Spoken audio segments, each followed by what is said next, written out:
बच्चों, क्या हाल चाल? सब बढ़िया होना भी चाहिए। तो आज हम लोग अपना आए हैं reduce chapter of class 10th पे।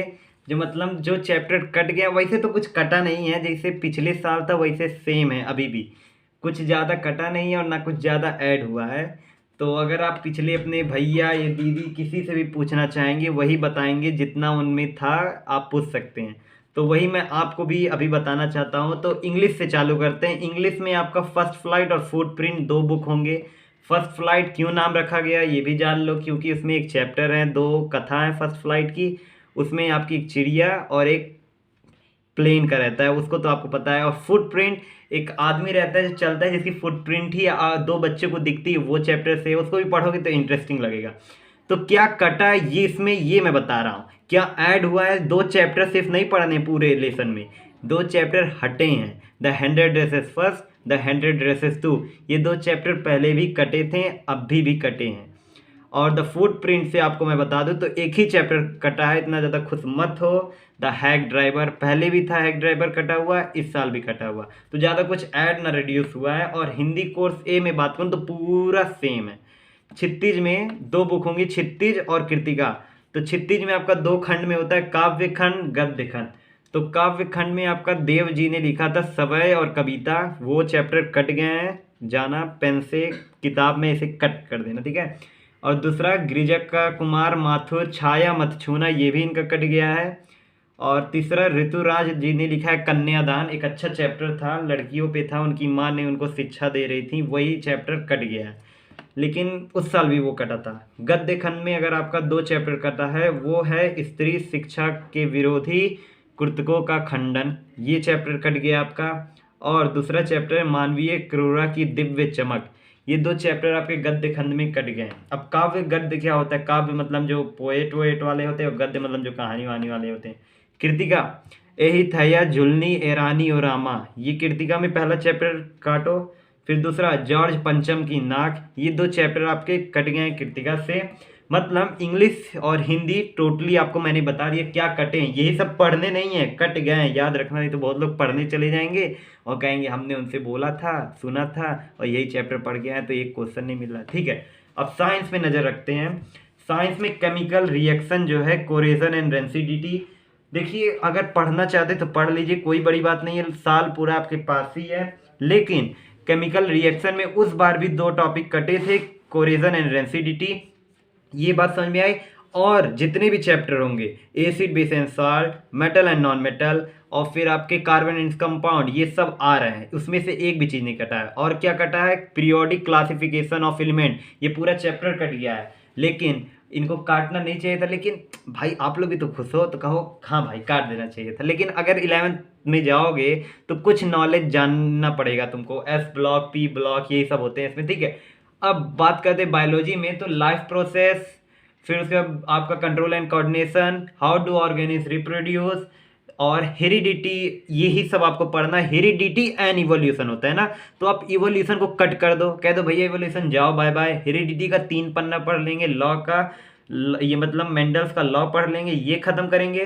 फिर ये तो मैंने बायोलॉजी में बता दिया। अब मैं बात करूँ फिजिक्स में, तो फिजिक्स में आप लाइट पूरा अच्छे से पढ़ लेना। ह्यूमन आइज में एक थी टॉपिक है, colour of the sun at sunrise and sunset, colour क्या होता है जब सूर्य उगते हैं और डूबते हैं, ये पढ़ना है रिफ्रैक्शन के थ्रू। लेकिन एक ही टॉपिक है, बहुत छोटा सा है, काट दिया है, लेकिन अगर पढ़ना चाहते हो तो पढ़ लेना, नहीं तो कटा है। मैग्नेटिक इफेक्ट ऑफ करंट, इसमें भाई बहुत ज़्यादा कटा है, वो भी उस साल भी उतना ही कटा था। इलेक्ट्रिक मोटर काटो, इलेक्ट्रिक मैग्नेटिक इंडक्शन काटो, Fleming right hand rule, electric generator. और इसमें क्या ऐड हुआ है वो मैं बता दूं, ये सब जो काटे हैं ना, लेकिन ये जो इलेक्ट्रिक जनरेटर देख रहे हो, उसमें आपका एसी और डीसी करंट की कुछ थोड़ी सी चर्चा करवा लेना अपने टीचर से, उसकी फीचर जान लेना, एसी डीसी करंट की फीचर क्या होती हैं, करेक्टरिस्टिक्स क्या होती हैं, अप्लायंस किसके यूज किए जाते हैं, ये सब थोड़ा सा जान लेना एसी और डीसी के बारे में। नहीं तो ऐसे बैठ के पेपर देने, एसी का फुल फॉर्म ही नहीं याद है, ठीक है, ये मत करना। अब और फिर आपका मैग्नेटिक इफेक्ट ऑफ करंट से पूरा आ रहा था, इतना छोड़ के काट लेना। और सोर्स ऑफ एनर्जी पूरी कट गई है, ठीक है। और इलेक्ट्रिसिटी भी पूरा आ रहा है, इसीलिए इसमें नहीं है क्योंकि पूरा आ रहा है वो। और सोर्स ऑफ एनर्जी कट गया, और मैनेजमेंट ऑफ नेचुरल रिसोर्स ये समझ लो कट ही गया है। नहीं तो टीचर चाहे तो प्रैक्टिकल में दे सकते हैं, लेकिन कट ही गया है, याद रखना इतना। अब लास्ट है आपका मैथ्स। अब सोच रहे हो मैथ्स है तो सोशल साइंस कहाँ गया। देखो कुछ सोशल साइंस में हमारे सीबीएसई के पोर्टल में कुछ खराबी हुई है, मतलब उसमें चेंज करने के लिए गए हैं सब्जेक्ट, इसीलिए वो अपडेटेड नहीं है। तो अभी बाद में आएगा तब मैं उसको आपको बताऊंगा अगले वीडियो में। लेकिन अभी मैथ्स में आप देख लीजिए, मैथ्स में एक्सरसाइज 1.1 और 1.4 पेन से काट लो। मतलब चैप्टर 1 का ही चार एक्सरसाइज है ना, तो 2 एक्सरसाइज पढ़ने हैं, 2 एक्सरसाइज भगाने हैं। चैप्टर सेकंड में आओगे तो exercise 2.3 division algorithm for polynomial. ये अगर कहीं भी टॉपिक देख रहे हो वहां से लेकर ऑप्शनल तक भी कोई होगा एक्सरसाइज, ये 2.3 वो पूरा काट देना नहीं आएगा। तीसरा तीसरा जो है ना वो pair of linear equation in 2 variable है, जिसमें आपके 3 मेथड होते हैं, एक सब्स्टिट्यूशन मेथड, एलिमिनेशन मेथड, दिए दोनों पढ़ने हैं, और क्रॉस मल्टीप्लिकेशन मेथड से चाहे जितने भी क्वेश्चन है उनको कट कर लेना। लेकिन याद रखना एक्सरसाइज 3.6 भी कट कर लेना। अगर ये भी याद रखना जो क्रॉस मल्टीप्लिकेशन मेथड है ना, इससे जो एक्सरसाइज होंगे मे बी 3.5 होगा, उसको आप कोशिश करना इलिमिनेशन और सब्स्टिट्यूशन से भी कर लें, क्योंकि क्वेश्चन आ जाते हैं लेकिन मेथड चेंज कर देगा। ठीक है, क्वेश्चन लगाना दूसरे मेथड से, लेकिन इसका यूज मत करना। और एक्सरसाइज 3.6 पूरा नहीं आ रहा है। फोर्थ लेसन क्वाड्रेटिक इक्वेशन का, तो उसमें से आप कंप्लीटिंग द स्क्वायर मेथड पूरा खत्म कर दो, वो उससे कोई भी क्वेश्चन नहीं आएंगे। ठीक है, अब एरिया और पाइथागोरस थ्योरम, मतलब वो क्या नाम है आपका, क्वाड्रेटिक इक्वेशन जो है फार्मूला उसका, वो भी याद रखना, जिसको हम लोग कहते हैं श्रीधराचार्य फार्मूला। उससे भी क्वेश्चन आएंगे, क्योंकि उस बार बोला गया था श्रीधराचार्य फार्मूला को यूज ना करने के, लेकिन अब बोला जा रहा है यूज करिए। कंप्लीटिंग द स्क्वायर मेथड मैंने बोल दिया, कट हो जाएगा पूरा। और आपका 6 ये एपी, जो एपी है वो पूरा आ रहा है आपका, कुछ नहीं कटा है। बहुत लोग ऑप्शनल में भी भाग जाते हैं, तो ऑप्शनल अगर कर पाओ तो कर लो, नहीं तो वो चैप्टर के नज़रिए से नहीं आएगा, एग्जाम के नज़रिए से। ट्रेंगल्स, तो ट्रेंगल्स में देखना एरिया ऑफ सिमिलर ट्रेंगल, काटना पूरा टॉपिक, और इसका एक्सरसाइज 6.3 6.4 नहीं करना है। पाइथागोरस थ्योरम भी टॉपिक काटना, और एक्सरसाइज 6.5 भी उसके नहीं करने हैं। अब बात करूं तो मैं एरिया ऑफ ट्रेंगल एक्सरसाइज 7.3 मतलब कोऑर्डिनेट ज्योमेट्री में आपको सिर्फ करना है इंटरनल डिवीजन, सेक्शन फार्मूला, और आपके कुछ आगे के एक्सरसाइज होंगे डिस्टेंस फार्मूला से, वो कर लेना, और एरिया ऑफ ट्रायंगल कट हो जाएगा। ठीक है, काट लेना एक्सरसाइज 7.3 पूरा। Trigonometric ratio of complementary angles, मतलब इंट्रोडक्शन ऑफ ट्रिग्नोमेट्री में देखोगे तो वहाँ एक्सरसाइज 8.3 और ये जो टॉपिक होगा वो काट लेना। ये इसका मतलब ये नहीं कि 8.4 भी कट कर दे, नहीं, 8.4 पूरा क्वेश्चन आएगा, प्रूविंग का है, आइडेंटिटीज हैं वो पूरे आएंगे। Area of combination of plane figure exercise 12.3, 12 से पता चल गया कि area of related to circle है, तो वहाँ कॉम्बिनेशन ऑफ प्लेन फिगर जहाँ भी लगे टॉपिक के बाद, मतलब 12.2 के बाद ही ये टॉपिक आएगा, तो उसको भी कट कर देना, और 12.3 भी कट कर देना, नहीं करना। कंस्ट्रक्शन, ये पूरा चैप्टर ही खत्म हो गया, उस साल भी पूरा चैप्टर ये खत्म हो गया था, कुछ नहीं आए थे, इस साल भी वही है।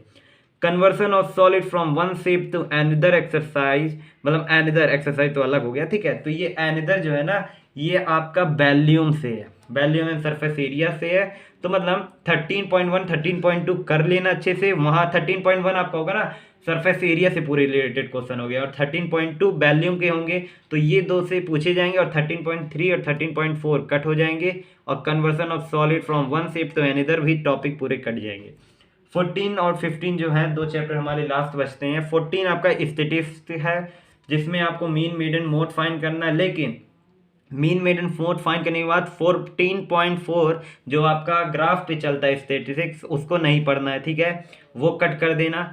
15.1 में अब मैं चाहता तो 15.1 पूरा मैं आपको दे देता, लेकिन 15 चैप्टर जो है प्रोबेबिलिटी, उसमें 15.1 में क्वेश्चन नंबर 18 तक करना है, मतलब उससे आगे नहीं निकलना है, क्योंकि आगे उसके पेपर में आपके क्वेश्चन नहीं आएंगे, क्वेश्चन नंबर 18 तक आएंगे, 1 से लेकर 18। ठीक है, अब मैथ में मैंने आपको बता दिया क्या कटा है क्या नहीं। मैथ में देखोगे ना ज़्यादा झमेला आपका टॉपिक में है, चैप्टर में बस कंस्ट्रक्शन है। ठीक है, यही सब है, और यही सब कुछ आए थे। और मैं बोल रहा था बुक की बात, तो इस साल कुछ एनसीईआरटी बुक बदली है। बदली मतलब क्या, ये नहीं मैं बोल रहा हूँ कि सब जाओ दूसरी बुक ले लो, नहीं, एनसीईआरटी वही रहेंगे, लेकिन इस बार कुछ वो बदले हैं, चेंज किए, मतलब वो जो चैप्टर नहीं आ रहा है ना उसी को काट दिए हैं। लेकिन आपके पास चाहे पुरानी हो चाहे नई हो, हमें तो खुद पेन से काट देना है, चाहे हम क्यों अपना पैसा बर्बाद करें, ये तो दिमाग लगा सकते हैं हम लोग। ठीक है, ये मैंने बता दिया। और जो क्लास 11, 12 और 9th वाले हैं वो भी अपना जाके ऐसे चैप्टर चेक कर सकते हैं। अगर नहीं चेक कर पा रहे तो मुझे बता दीजिए कमेंट बॉक्स में, मैं बना दूंगा।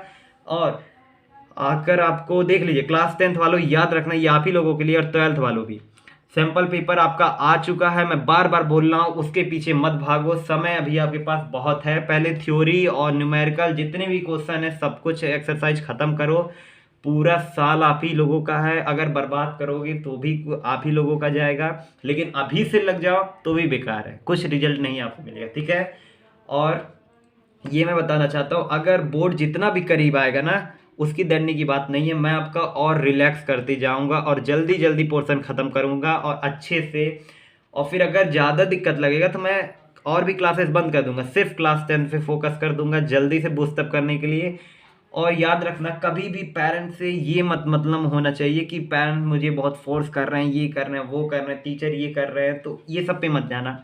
अपने से पढ़ते रहो, चाहे जितना भी परसेंटेज लाओ, चाहे 50, चाहे 60, चाहे 70, वो तुम पे डिपेंड करता है कि तुमने कितना साल में मेहनत किया।